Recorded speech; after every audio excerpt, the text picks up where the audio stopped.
This is the Wedding Remix. The Wedding Remix, providing inspiration, education, and awareness of wedding professionals. Here's your host, Lizzy Liz, Jacob Thader, Armando Marco Cepeda.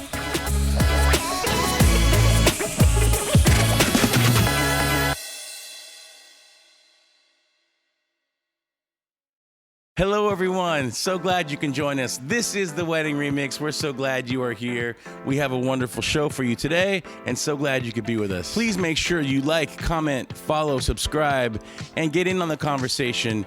Every week, we're bringing you a brand new episode filled with inspiration, education, and awareness of the best in the wedding industry.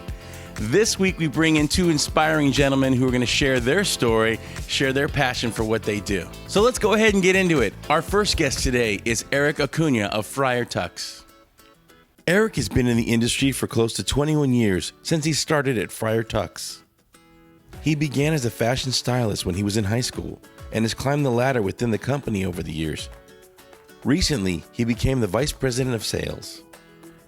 Since 1974, this family-owned and operated business has been serving customers in more than 30 stores across Southern California and Nevada, offering the finest suits and fashionable tuxedos at affordable prices in all shapes and sizes for rental or purchase. Eric is also an experienced event planner, producer, and stylist. We're so excited to welcome Eric Acuña of Friar Tux on the Wedding Remix today.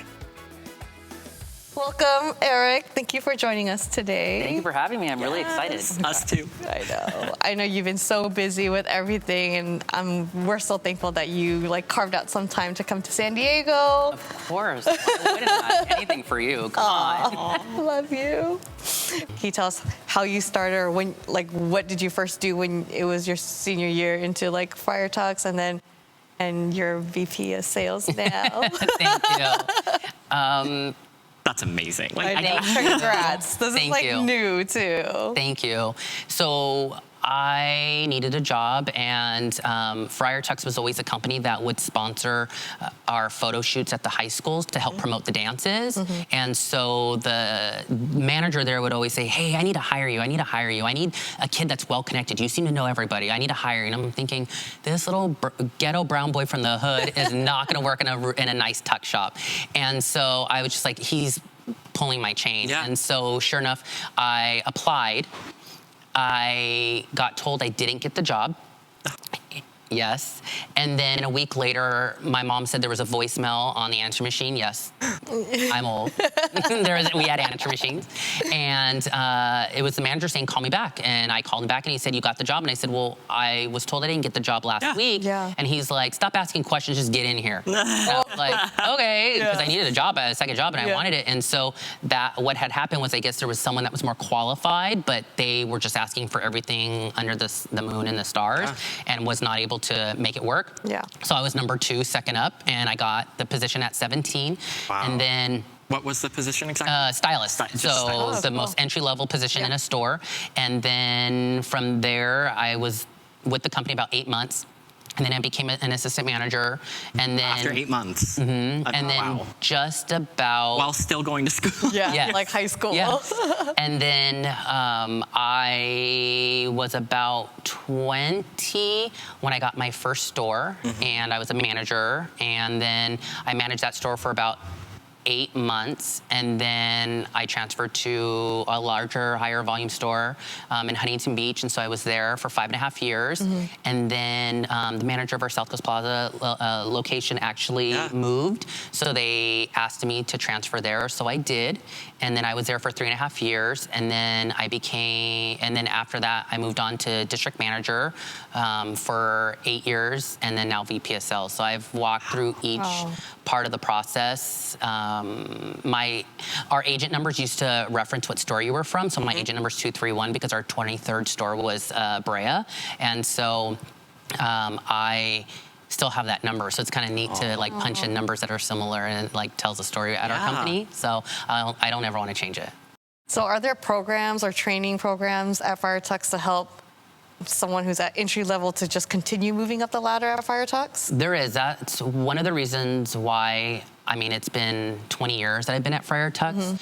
We are definitely a company that doesn't just throw people on the floor. Yeah. We have a company trainer, a director of training. We have modules. We have sales tracks. We have operations tracks. We have so many different avenues to help train people. Yeah. And so once people get through their stylist training, then there's senior stylist, then there's master certifications, then there's assistant manager training, then there's store manager training. Wow. And so the company really cares to have good quality people that are going to service and provide the type of experience that our owners did when they ran their one store in Lakewood that opened in 1974. And so we've been very blessed to have incredible people on the team that have helped us push that through. And it's some of those training things that really help people learn correctly rather than on the fly. Yeah, and it's great that they want to promote from within instead of hire from out of company as well. Absolutely. So you have those people like you that are so familiar and so passionate about the business already.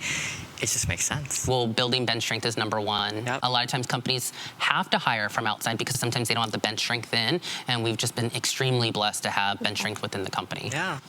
Blessed to have more people like you. Oh, thank you. You guys are so sweet. How many employees did you guys employ prior to COVID? Like, how large is your team? So we have over 250 employees through the corporate office, our service center, retail departments, uniform departments, as well as the store staff. Yeah. So a little over 250. Wow. What's your company culture like?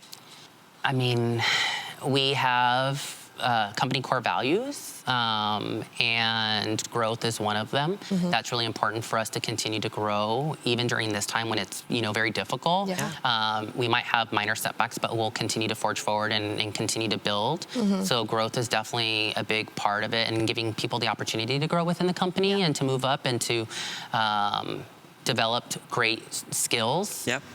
So that's one of them. Integrity is huge for our company. That's a big one.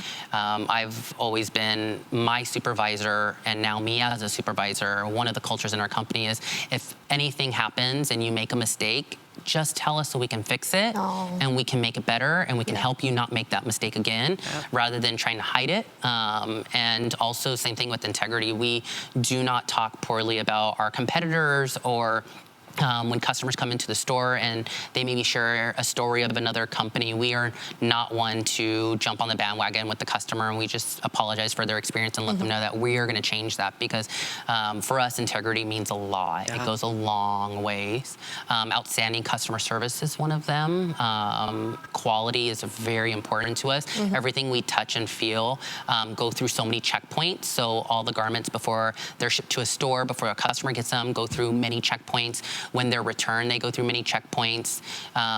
We check every garment to make sure that if something was left in a pocket, we can track who it goes to because everything's barcoded. Oh, wow. There's a lot of, outstanding customer service goes so far, and the quality goes so far in our company and what we do. There's so many, just an e-blast that goes out. Now that with my new position, I didn't realize how many eyes it goes through. So our company just really cares about what we put out there. So we want to catch as many things as we can. Yeah, you're in the business of making people look good. The business needs to look good too. True, very, very true. So I would say in a nutshell, those were like the main, our main company core values. I've always been curious about your operations. I know I hope to see your warehouse production. You guys are more than welcome to come by. I would love to We'll bring show the you guys. Yeah, I'll bring the camera. Honestly, we have conveyor belts. Yeah. We have this metal piece that has these little divots, and it catches the hangers and moves them upstairs and downstairs. What? We have pulley systems. We have an elevator. Yeah. We have Sounds all like a kinds great of stuff. closet. Right? And we have a shipping department because now we're doing a lot of shipping more than ever. So we genuinely are. We have a really awesome Scale. service center. It's incredible. I am amazed every time we do something more innovative. During COVID was a perfect time for us to throw in this new machine that brings certain boxes and things. We used to take them up the elevator. Some people would try to carry it and say, we don't want you to do that. Now, it's this really cool conveyor belt looking thing with these really big divots where the boxes sit and it takes them up. So that way our staff doesn't have to haul it up themselves or use an elevator. It's really awesome. And less liability on the company. Yeah, absolutely, 100%. Oh, 100%. Less heavy lifting. Yeah. Can you tell us about the inventory, what it's like at Friar Tux and the customization that goes along with it? Sure. So there's many designers out there, and we go to market every year and look at the designs. And sometimes the manufacturers, because you got to think about it, they're making them for the entire United States, and fashion is different in different areas. Yep. And California is definitely a unique market that they do tend to push a little further than others. So we tend to push our manufacturers to do more fun things. And in some cases, we even design some of our own products. So if anyone has an opportunity to go to our website, there's a rose pink suit. That was not on anyone's radar other than Lauren, who works in our, she does marketing as well as garment procurement. And so she was like, we should do this. This is forward thinking. Let's do it. You know, her and I do a lot of collaborations with the manufacturers. So we just introduced a new velvet line that we designed, and we picked the right colors, and we pieced it together, and we made it come together. And then the manufacturers made us a sample, and then we went back and forth, and then, which is one of my favorite parts of my job, is to be able to be part of that process. Because just today I went to a bridal salon, and when I stopped by, she said, I want to let you know, you guys have a gold velvet coat, and I'm obsessed. I've been telling all my brides to go and check it out. And so it's great moments like that where a team of us get together and we hear those great responses, because there's so many of us that come together. There's a group of like 5 of us that will actually weigh in on what's next year's fashion and style. And then when we don't see what we want, sometimes we have it made. And that's pretty awesome. That's great. So, Eric, whenever I go into the store, I love it. I feel so welcomed. I love that I have a stylist that's helping me. Good. Can you tell us a bit more about the customer experience when they first come in to either rent or purchase a suit or tuxedo? Sure. So right now, customers are coming into our stores, and the first thing we want to do is find out, what are you here for? What exactly is your special occasion? Because people come to us because they're celebrating something. And once we understand what that is, then if it's a wedding, it's, okay, tell us a little bit about your wedding. Do you have 4 words you like to describe it? And we're looking for words like, are they gonna use the word boho, or outdoor, or classic, or black and white? We're looking for very descriptive words that are gonna help us put the vision together. So we do a lot of fact finding, a lot of asking questions. And then once we have an idea of the vision, we, you know, knowing what are the colors of your flowers, what's the color of your bridal gown, because there's white, diamond white, eggshell, ivory, rose. I mean, there's so many different versions. And so our stylists are all trained on exactly what specifically goes with what. And so that way they can give the best recommendations. And so once we have that in our mind of all the things that we know what they're looking for, then we pull it all together and we show them for purchase and for rental, and let them know they can do either or both. And then we build their overall look, not just for them, but for anyone else in the party. And I mean, we even dress officiants. January 2020, we launched a 3+ groom look, which was becoming very popular because customers were coming to us and booking their wedding, and then we'd say, you know, what else do you have on your plate? And people would say, oh, I need to get an outfit for the rehearsal dinner or for my after brunch. And it was a moment in the store that I said, what, can I dress you for those events? And so we went through that whole process, and then we shared it with the team, and then the team loved it. And our marketing VP, Danielle, who's incredible with everything she touches, was like, let's do this 3+ grooms look. Let's create a menu with options that we can dress people. And so people were taking us up on the offer, and we were giving them pretty good discounts to build on these second looks or third looks or fourth looks. So we even did I had a customer that they hadn't done they wanted to reshoot their engagement shoot. So we dressed them for that for one of his looks. Then we did his rehearsal dinner, and then we did his wedding, and then he did a second look for the reception grand entrance. And love that with a guy. I know, I love it. And then he even wore just a coat and pant outfit, a suit for they did a brunch on a boat the next day. And so it was really neat to see one person have a one-stop shop to really shop for all of these moments. So it was really neat. And it's great because it's it's a cohesive look. He's put together very well for all of the events instead of being a little bit disjointed because he didn't know what to wear the first day versus the third day, but he rocked it on the wedding day. So it's great. Well, yeah, and then the other thing that I like to tell people is we are your stylists, and when you go into certain retail stores, you don't always have a stylist that's going to help you. And having someone curate all of your looks and know when to build you and to make you maybe a little more casual and to give you a full curated look. I mean, it's like what celebrities get on their daily, and we have the opportunity to do that for someone for their one of their biggest celebrations. And now we'd like to take a quick moment to thank our sponsors. To Be Designed is San Diego's most unique and custom rental design house. TBD creates memorable moments by creating things their clients wish existed. To Be Designed started with offering unique selections of event rentals, and it is still the cornerstone of the business. From sofas to dining to custom bars, they have everything you need to bring your event to life. They are constantly updating the inventory to stay fresh and unique. Be sure to check them out at tbdsandiego.com. And now, back to our program. So when you are working with your couples, you were mentioning just asking them a lot of different questions, and one was, what's the color of the dress? So a lot of the time, do you get brides that come in with the grooms, or are the grooms typically alone or with their other groomsmen or other friends? It's across the board. She came in with, at that time, your fiance. You can really... Let's face it, not everyone is a fashionable person, but our job is to make them look great, and sometimes people will come in with support. Sometimes it's the bride. Yesterday, I helped a groom with his mother and his bride. So it just, everyone has what I like to call the Lone Ranger or a squad. And there's some guys come in completely on their own, and they're independent, they're strong, they know exactly what they want. And there's people who come with their squad for guidance. And it's always a fun time when people come in, and we just make it, exciting and allow to have all the people in the room have an opinion. But at the end of the day, there's one or two people that get to really say what's gonna happen. So it just really depends. It's all across the board. How has technology changed the business? That's a great question. To be honest with you, technology is always changing just about any industry, but in our industry, we turned on our Stitch and Tie is our online brand.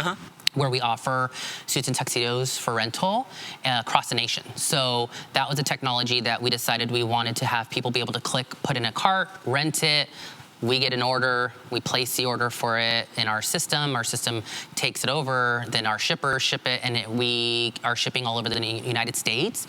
So for us, that's been a whole nother type of way to service a customer, not just from our footprint in brick and mortar stores in California and Nevada, but now nationwide through our online brand, which was really, really great.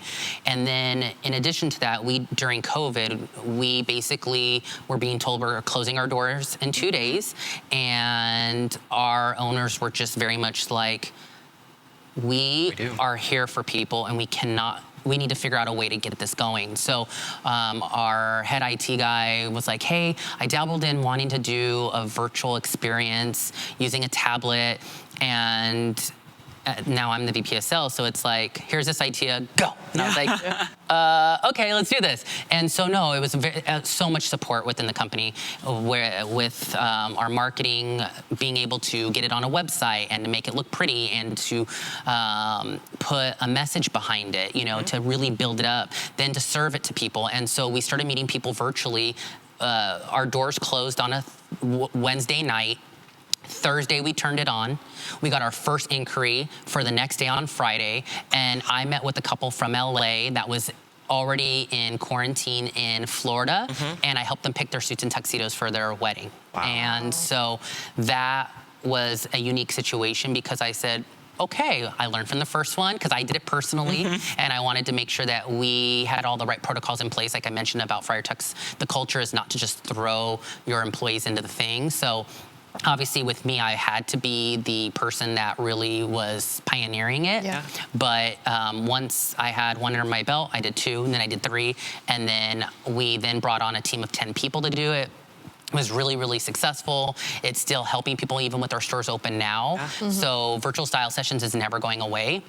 It's a way of the future, and it's a new way to service people. So people say, well, I can't really see it in a camera. Well, we use the Google Duo app, which is high def and super clear. And what's really neat is during confinement, when we were all shut down in our homes, we were going to a virtual store and doing it from one of our locations that was all not open to the public.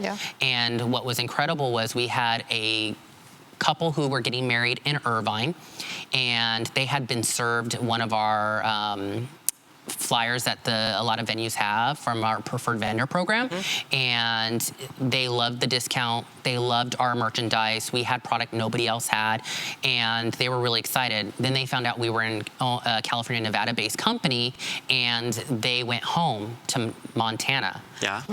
Then he, right before COVID, was stationed, he's in the military, in Germany, and then everything shut down, and so they thought they weren't gonna be able to plan their wedding. Well, when they came across virtual style sessions in an ad, they clicked on it, they thought it was incredible. We not Zoom because it's not Zoom, but we did the Google Duo app, and we had him patched in from Germany, her from Montana, us in California, and we helped them book their entire wedding party outfits. And so it was really incredible. It was such a neat experience, and they said they had just planned on figuring out something once they got into town, because they were going to come a week before and just pick out suits or tuxedos, and they didn't really know what they were going to do, or they were going to get something in their hometown and maybe travel with it. They didn't really know what to do. And so it was a great experience all around to really be servicing people everywhere. We even were featured in the New York Times, which is pretty amazing for virtual style session, because in our industry, we're one of the only people doing it. And so, as I mentioned before, they see it high def. They can see the products. We offer to send swatches to their home for free of the actual fabric. And then if they once they get to their final product of what they really think they want, we then send a home try-on that goes directly shipped in a box to their home. They get to try it on and do a runway show for their fiance, and then they ship it back within 48 hours. And so they actually got to touch it and feel it and actually wear it before the wedding day. So it's been an incredible technology has changed our industry.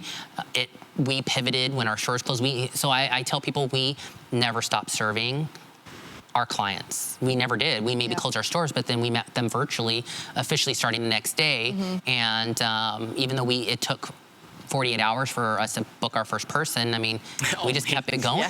Only 48.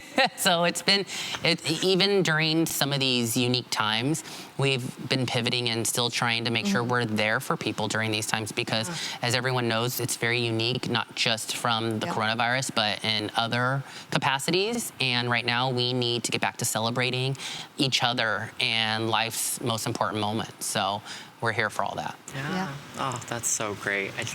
I can just imagine the weight off their shoulders of not having to think about getting outfits the week that they came for their wedding. They're probably so relieved. Yeah, it's awesome, and all the feedback that we've had from it. To give you an example, every single person that we do a virtual style session with so far, we have booked their business because they enjoyed the process. So it's been highly successful. Do you feel like they're spending more money or less money doing the virtual styling with you guys? So that's a great question. We have seen a huge uptick in the dollar amount of what the average ticket is higher with virtual style sessions, as well as people seem to feel like they're dedicated an hour and it's just me and you. Some people are even making it a date night. So we'll see them and like the couple they get dressed up for like a date night. She's drinking champagne, he's drinking an IPA. We're just like going through the process with them, and it's really neat. We get to meet all of their babies, fur babies. Fur babies, yeah, because as you know, for being famous and having dogs do cameos on your Zoom meetings, we get to meet the whole family. You know, during this time, we're meeting with people who are living with their parents, or their parents are living with them. And so the parents get to come in and be part of the process. We've been meeting families planning their quinceañeras. And so we get to meet the brothers and the sisters and everybody. And so it's been really, really awesome. That must be great. I think that's cool too, because if you're saying like the family's kind of getting involved, then then that's like more clientele for you, right? Because like Yeah. the little brother is in high school, then you just scored a prom like tuxedo, and then you have the parents. Parents might want to get dressed up, so. And in general, just building those relationships with people. Well, it's what you just described has happened. I know that I personally, during one of my virtual style sessions, I was helping the bride and groom pick out their outfit. And her dad was planning on attending 2 other weddings, so he was gonna go out and buy a suit and somewhere else. And so I told them we also sell suits. So after we booked the wedding, I then did one with the dad. The dad ended up buying a suit. During that time, one of the sons came in and was like, what are you doing? And he's like, I'm meeting with Eric at Friar Tux. Don't you know who that is? And so, You're he was famous. just giving him, no. He was being sarcastic. And so the son came in and was like, hey, how are you? And he just like had come in from a run. Yeah. And so he's like, show my boy what I'm getting. So I showed him the outfit and he's like, wow, you're gonna make my dad look good. Can you make me look that good? I'm like, absolutely. Wow. So then I helped him with his suit like during that same process. And then the other son woke up from a nap because he works nights. Another and one. He came downstairs and he's like, what are you guys doing? You guys are so loud down here. And he's like, we're working with Eric at Friar Tux. And so the son came down the stairs and was like, wow, so you guys expect me to do this all on my own and you got this support? You have a personal stylist in our kitchen right now and you're like not even gonna share the love? So then I styled him, and because I was able to style one, I could make them all look slightly different but give similarities because they're gonna be in family photos. And so it was really interesting because this was a family that, it's not 100% that just because you're a brother, you're in the groomsmen party. Yeah. Because this was the bride's family. So neither one of these brothers were part of the groomsmen, but they're gonna be in family photos. They have to look good. And so they got a personalized style session. And that's been one of the many reasons why virtual style sessions has been so highly successful. What are some of the current hot trends in the industry right now? Blues are still having a huge moment. I know when I started with Friar Tux 20 years ago. You can't tell. Thank you. Black was the most popular color, and then gray was having such a huge moment for so many years, and now it's gray, but as well as blue. That's why we have so many shades of blue. And then the second looks, like those velvet coats, people want to do something fun because for many years the bride would always do a second look for the reception or change her hair or do something, and gentlemen just were always left out of the party, and now they can be part of the party. So velvet coats, velvet bow ties are really popular, but we're renting more bow ties than long ties. When people do wear suits for weddings, they do the 3-piece. I want to say like 78% of the time it's the coat, the pants, and the vest, all of the same fabric, but not always the same color. Mixed match is having a moment, so it's not uncommon for someone to have light blue pants and a dark blue jacket, or gray pants and a rose pink jacket. So those are probably the most common ones that are happening that are really exciting. Do you see your women's line like expanding more? I love that you say that. I was just with we call C3, it's our customer care center, and that's where we have a team of people that field calls, either roll over from our stores when they get very busy, as well as people who they chat online on both of our Stitch and Tie and Friar Tux brand. And so they had received a call asking if we offered other options for the ladies line. We would love to. We would love to expand that, and I can say that white or ivory is probably the secondary most popular color in the ladies line. And now we're hearing burgundy is also becoming a color that ladies are looking for. So we would love to. I mean, we started with black because it didn't exist in the industry. Nobody else was offering it. And as Friar Tux is such a huge trailblazer, we decided we wanted to have a ladies tuxedo, and we brought that in. And it started with black, and now it didn't have immediate traction, but now it does.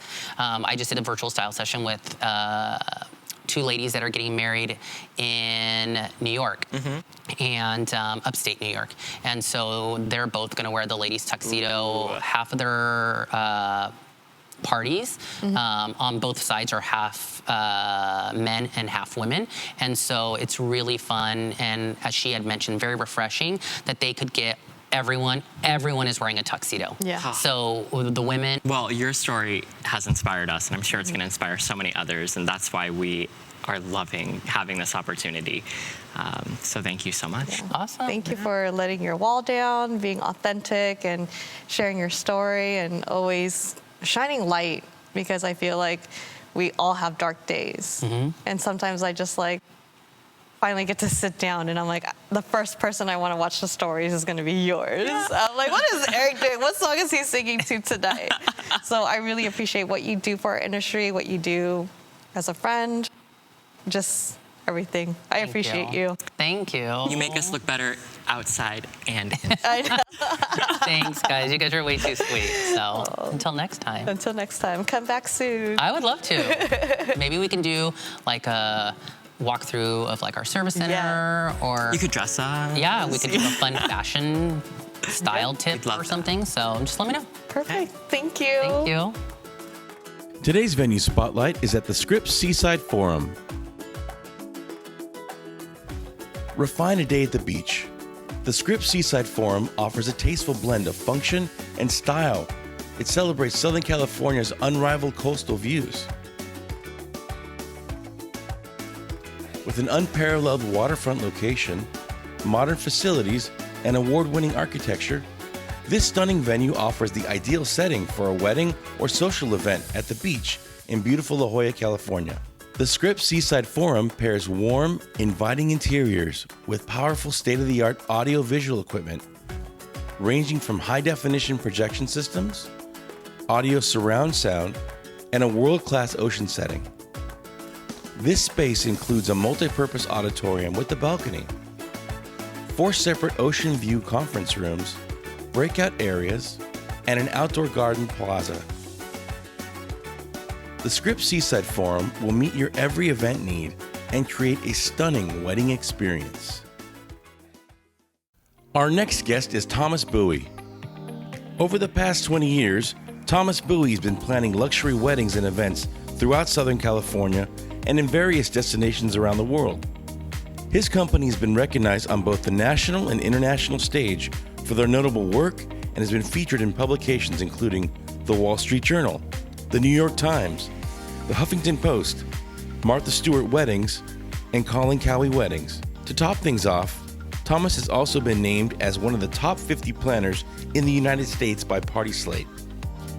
So please enjoy our conversation with Thomas Bui. So, Thomas, thanks so much for joining Liz and I today. We're so happy to have you here. Thank you. I'm honored. So we're just going to get straight into the questions, okay? Perfect. So first off, who or what inspires you today? My clients, I would say, during this pandemic, how calm they've been, how unstressed they are, unfazed they are, and willing to change the date and move on with their lives. Yeah, that's great to hear. What's your favorite quote?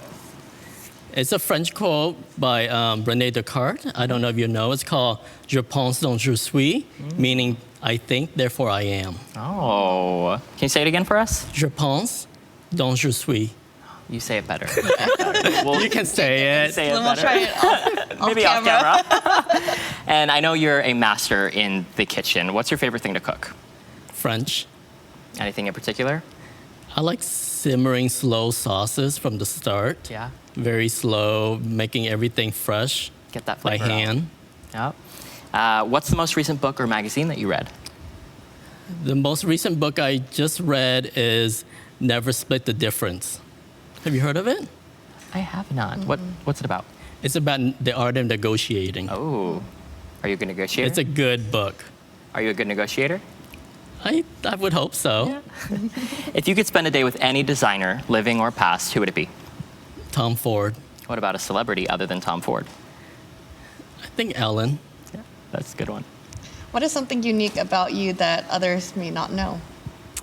I left Vietnam at the age of 8. We left Saigon the day the country fell to communism. Wow. So we were pretty much on the last flight out of Vietnam.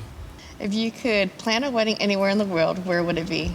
Either Santorini or Tuscany.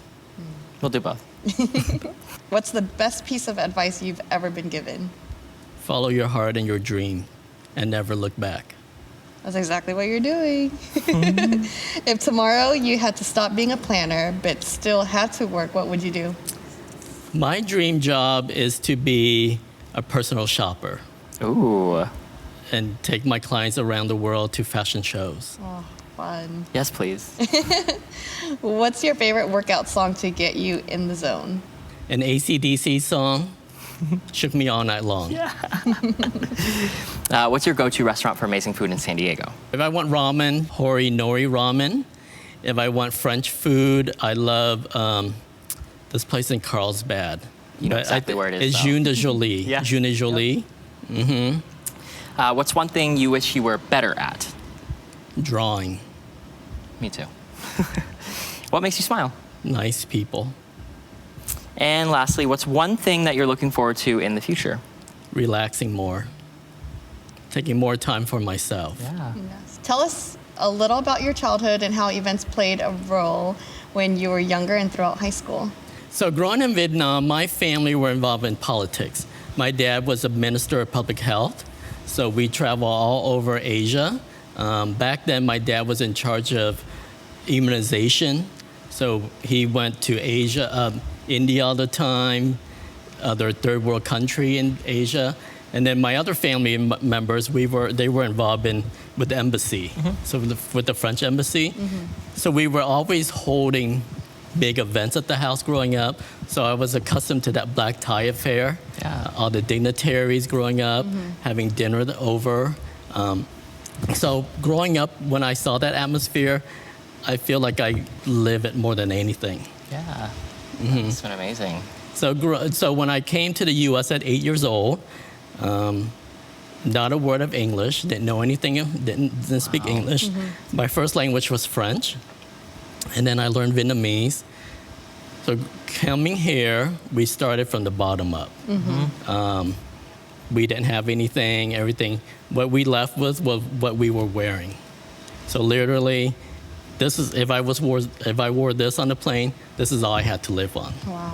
From there we were transported to a wooden boat. Hence we were known as boat people back in the days, very derogatory, very racist term. So we lived on the boat for a couple months, and then from there we went to the Philippines and Guam, and then flew over to the US. So I did not have the luxury of brand name. I didn't have the luxury of this and that growing up. But what we had, my parents were able to survive with other family members, working 2-3 jobs for us. We didn't have a lot of material wealth, but we had the right upbringing to succeed in life. So what a change from growing up, being surrounded by all of those events, and then kind of losing all of that and coming to America and not having anything. I think you learn to appreciate what you have over here. Definitely. Because my dad always said, America is a land of opportunity.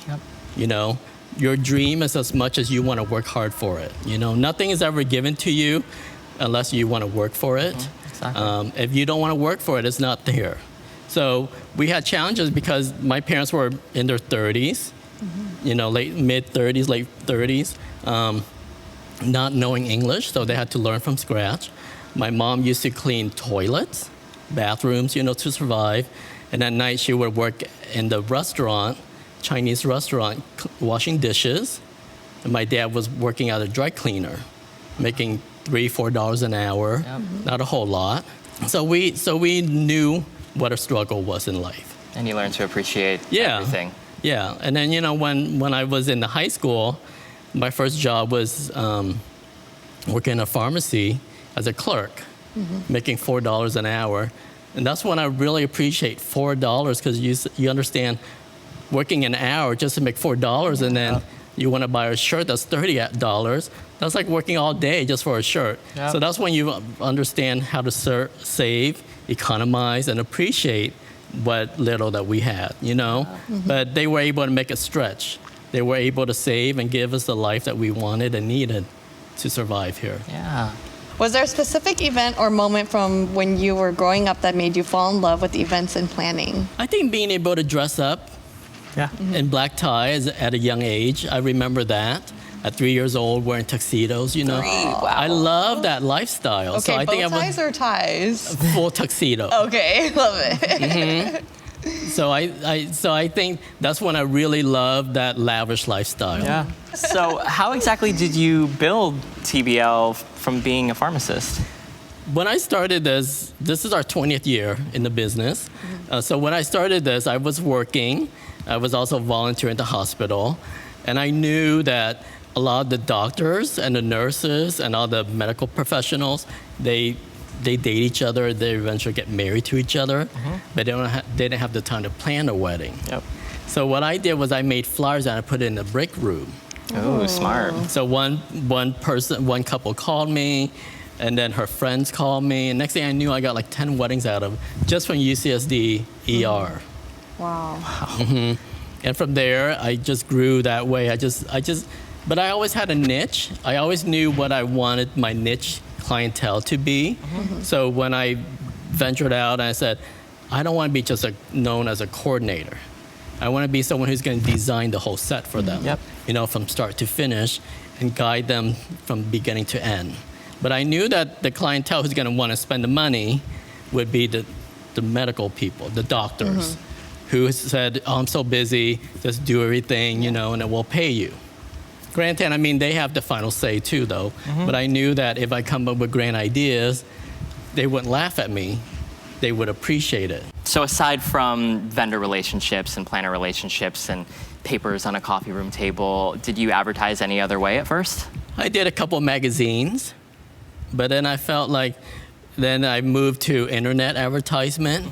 And so now, I don't think we do many advertisements at all. But I think magazines was great because you just felt like, wow, my name's here. My first wedding published in a magazine. That must have felt amazing. Yeah. Do you remember how much you charged that first client? $1,000. Wow. How does that make you feel today? But back in the days, 20 years ago, 1,000 went a long ways, These days, 1,000, nobody would work for 1,000. It's hard. If only they knew to sign a contract to get grandfathered in. What would you say makes TBL unique and draws your clients in from around the world? I think I would say, besides the name recognition, the fact that we've been published all over the world, is the fact that I'm pretty much the only male figure in San Diego that's been doing weddings for the past 20 years. There's been other male figures that's been doing it, but they've come and gone. But I've worked hard to keep alive and compete on the same level as everybody else. I think having, as a male figure, being in the wedding business, we have a different perspective when we're designing versus a woman. That doesn't mean that a woman can't do it better, but just our vision and what we're looking for and how we design is different. And when I design for the yin and the yang. My client, I like to design where it appeals to the masculine and the femininity, and then infusing that together so that it doesn't look too feminine or too masculine. So you kind of talked about some advantages of being a male in the industry. Do you think that there's disadvantages of being a male planner in the industry? These days, I would say not, because there's a lot more coming out. But back in the days, yes, I would be like the only male figure in the room. I would feel like kind of left out because there's always women at every conference or every party I go to. So I was like excluded. But I didn't feel like being left out. I just felt like I didn't fit into that population yet because I haven't set my standards or my name yet. Do you still ever get that feeling? I mean, still today, there's not that many male planners when you go to a networking event or you go to anywhere with weddings. These days, I feel honored being the only guy still, next to Jacob, of course. But it's nice to walk into a room and everybody knows who you are and say you're the only Thomas in town. Yeah. Thomas, what are some of the biggest challenges of working with large budgets versus smaller budgets? Personalities. It's not so much, at that point, it's not so much the budget. It's more handling the personalities. Okay. That, do you know who I am attitude. There's a big difference between working with a millionaire, multi-millionaire, a billionaire. Those are the people that are been there, done that, easily bored, What else do you have to show me? Yeah, they've been to tons of events. I saw that last week in Tuscany. I saw that last year in Bali. Yeah. Is that all you can bring for me? Is that the best you can do for me? It's not so much the budget. The budget is amazing. Yeah. But on the other hand, some clients have amazing budget and they're willing to spend it. And then some clients, you walk into a home that's $40, $50 million, but they don't want to spend any money. Yeah. They give you this budget and expect you to produce $1 million event on X amount of dollars. So with those types of clients who have seen it, done it, attended, how do you stay relevant? You stay relevant by making it more personable. It's not so much the show, because it's always going to be a big production. The ooh and the ah, the wow factor when they walk in, that's always going to be it. But I always ask them, what is that you take away from these big weddings that you've gone to? They said, a lot of times they said, I don't remember. Because there's nothing personalized, When you have 1,000 people, just so that you can say, oh, I have not with this person, that person, but there's nothing there that makes you feel like an honored guest. That's when they feel like they're just sitting at a number, and they're just at another number sitting in the back of the room somewhere, somehow. And I feel like when you're dealing with that type of clientele, they love to see their names all over the place. Yeah. They love to see their name everywhere. Yeah, merch. The room card. Yes. You have to come to their level. And sometimes it's not so much that, oh, I can hire this person, I can fly in this group, this band, whatever. You have to understand that they value the taking care of more than anything. They value the fact that you've handled everything, you call them by their name properly. That's what they value the most, because they miss that, I feel. I feel like a lot of those people miss that type of opportunity because they're such well-known people that people don't know them personally. So how do most clients find you? I know that you mentioned a few of them are those kind of legacy clients that have been with you for a little while. But how do other people kind of come to you? Is it referrals or? A lot of it's referral. I would say 80% of my clientele is referral. From the client, the venues, of course, past events we've done with florist, photographer. They've seen our work on their blog sites. Instagram these days. Facebook, not so much anymore. And also just organically by typing in San Diego planner, designer. But pretty much just the legacy clients like Jacob mentioned. We'd like to take a moment to thank our sponsor, Encore Event Entertainment. It's all about the experience. Encore Entertainment's premier-level showmanship and talent is guaranteed to create a one-of-a-kind experience for your event. Encore has provided award-winning entertainment to some of the most lavishly designed events worldwide and is equally celebrated as a trusted source of talent amongst the elite in the event industry. Encore provides incredible live music for extraordinary events with a continuous variety of evolving live and virtual music options. Connect with the Encore team and begin creating the soundtrack for your next live or virtual event. Visit us at encorexp.com. And now back to the interview. We're going to refer to this picture of your parents' 50th anniversary.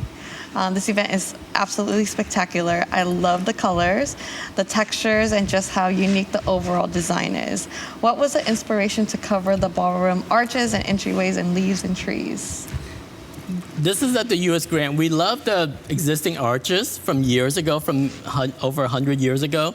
So we wanted to mimic the arches. So I worked with Greenset via Lizzy.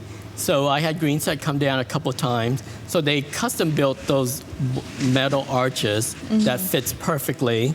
And then they added in the fall leaf color. So what they did was that they hand glued every single leaf individually onto these arches. Wow. And I wanted to create fall. I didn't want another white event or blush event. I wanted to add color because my parents got married in the fall in Vietnam. So they didn't have they had more like a traditional last minute wedding. So they didn't have all of this. So I wanted to recreate like a forest feel. And then from there, So Green Set built the set, and then Lizzy had added the real flowers to it to add more colors. And then we also had pine smell sprayed throughout the room. Oh, wow. To create that ambiance. A lot of everything. And then if you can see the dance floor, it mimics the invitation that was created by Red Bliss. So those 50 bars, so she created the invitation to have 50 bars to commemorate 50 years. Oh, wow. It's all thought out and connected. Thank you. Yeah, that's awesome. So, Thomas, this is probably one of my favorite events that I've seen of yours. It's stunning. When designing a ballroom like this, in your opinion, what are some of the biggest ways to transform a space? The biggest challenge is time. Because generally when you book for a wedding, you book for one day, you don't book for 2 days. So with this wedding, we were playing Russian roulette because they got married over Memorial Day. The fact that they're Jewish, Mexican, so they got married on Sunday instead of a Saturday. So when they booked this wedding, Saturday was not available. Saturday was available. Luckily, we waited all year, and then finally, a month before, the ballroom was not booked. Wow. So we were able to get this all-day Saturday for setup, or else we would have to set up at 2 in the morning. Yeah. So with this wedding, we transformed the entire space. We covered the existing floor with white carpet. Yep. Then we draped the entire room, and then we brought in structures to hang the dripping wisteria and chandeliers. So this was easily a 14-hour setup. We started at 5 in the morning. Gorgeous. And they worked till midnight, and they had to come back early the next morning to finish everything. Wow. And then you had strike the next day I had as well. strike the next day. Plus, we had a big setup for the ceremony itself, too. So I was in charge of 2 major setups going on at the same time. But this was the biggest setup because we had to build the structure, and they had to bring in cranes to lift it up too. And then just hanging the wisteria was a good 6 hours. Wow. And then from there, they raised it up to the ceiling, 12 feet above ground. Yeah. So assuming you do have time, what would you say are some other big ways to transform a ballroom and make it look like nothing anyone who's been in that ballroom has ever seen before? Lighting is always amazing. I think lighting softens the mood. It sets the mood, the tone so much more. That's the first thing that you walk in and you've noticed is the lighting. How it just takes over the space, how it just makes the room more intimate, more inviting. So I would heavily invest in lighting for sure. My passion these days is creating ceiling treatments, which I love. Tabletops are beautiful, but at least once you have a ceiling treatment, it keeps your eyes wandering throughout the whole night. You're not just looking at one place. You're looking up, you're looking down, you're looking every which way. So my other thing is that when I do a wedding, there's 30 items I think about when I put a table together. There's the chairs, the linens, the textures, the napkin treatment, the menu cards, the detail, maybe like a napkin fold, a ribbon, personalized menu cards, personalized everything. The candles, what type of candles are there going to be on? There would never be salt and pepper in any of my table decor. That's something that the guests can always ask for, but I never like to see salt and pepper shakers on any photos. You know, that's one thing I am very passionate about. I don't care how nice the salt and pepper shakers are. To me, it's an eyesore. Yeah. And then my other thing is that a table number is an accessory. It should not stand out. You know, it's just there to get the guests where they need to go. I've seen table numbers where people put in 8x10 frames. You know, the first thing you look at is the table number while you spent $800 on a floral centerpiece that gets lost, you know? So that's an accessory that should always be no more than 4 by 6. 3 by 5 would be amazing, but I like a room dark. Most people can't see it, you know. So accessories should not be a focal point. That's what I tell the client, you know. Should never be a focal point. And you have a team of people that'll help escort guests to their table as well. Yes, we do. Even if you can't see that tiny number. Yes, we do. And you know, and assigned seating, I love assigned seating.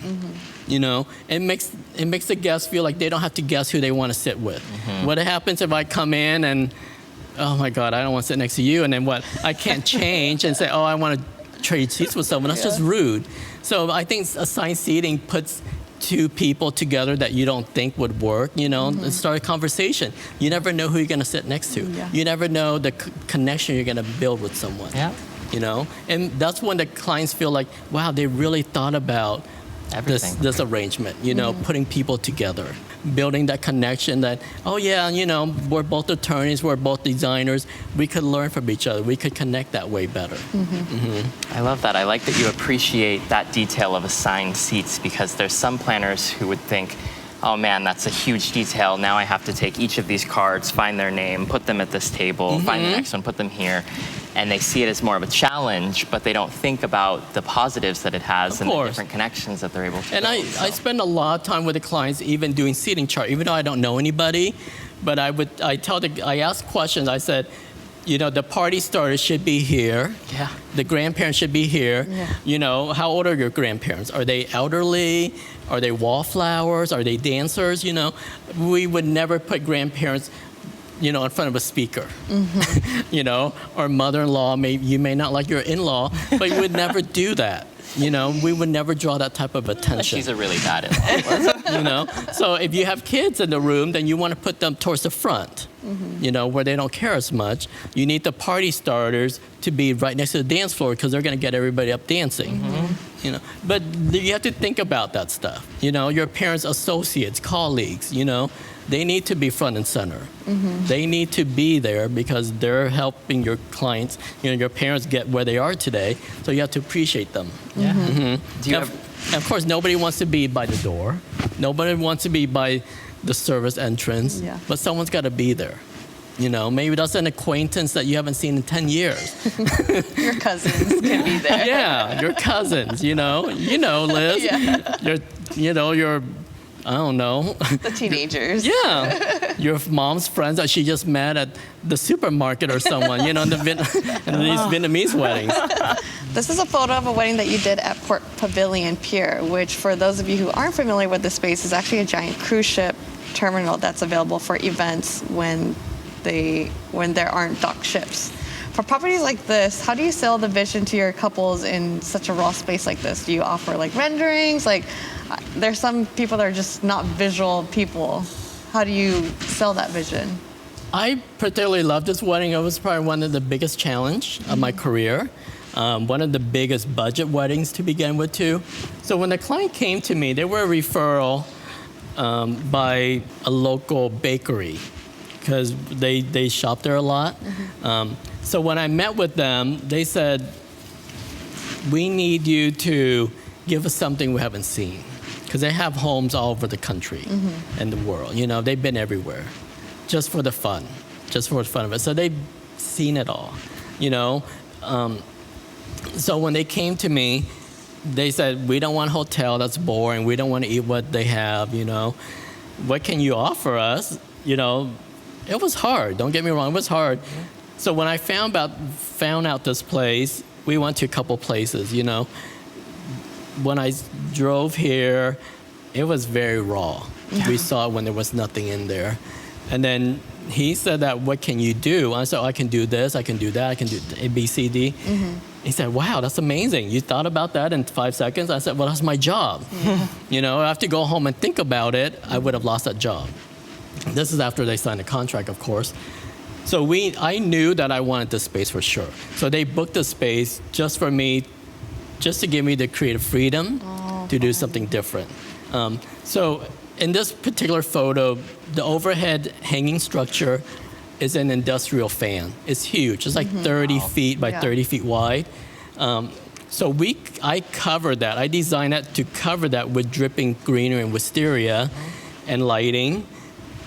to make it as a focal point in the room. There were 3 industrial fans, but one was more than enough because the other one was just out of the way so that we couldn't see it as much. But I needed one major focal point, so I designed that one for sure.